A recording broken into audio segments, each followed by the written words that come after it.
Prioridad po ni Mayor Madeline Yorobe Alfilor ang edukasyon, kaya't sa kanyang pamumuno, maraming naipatayong mga paaralan sa lungsod sa iba't ibang barangay.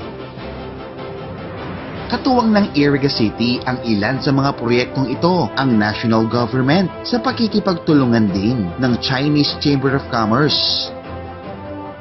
Napaayos po natin ang ating mga classrooms sa pagpipintura ng mga ito, pagsasaayos ng mga bubungan, pati na rin ang mga kisame. Inayos din po natin ang mga school gates at fences, pati na rin ang paglalagay ng maayos na school stage sa mga paaralan. Upang masiguro na may sapat na tubig sa ating mga paaralan, nagpagawa rin ang lungsod ng Iriga ng rainwater collection system sa iba't ibang paaralan sa lungsod.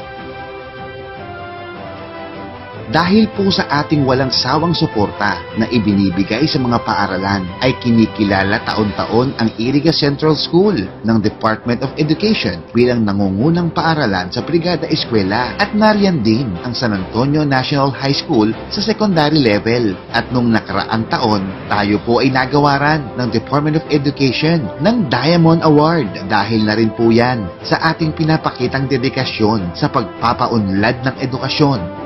Ginagawa na po ng Team Iriga, Team Madel ang ipinapangako ng iba. Hindi na kailangan ng pagbabago. Ang tunay na kailangan nating mga Irigenyos ay pagpapatuloy ng ating magandang nasimulan para mas mapaunlad pa ang ating lungsod.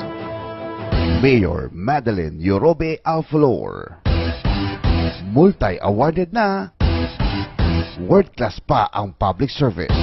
#si Madel ang mayor ko.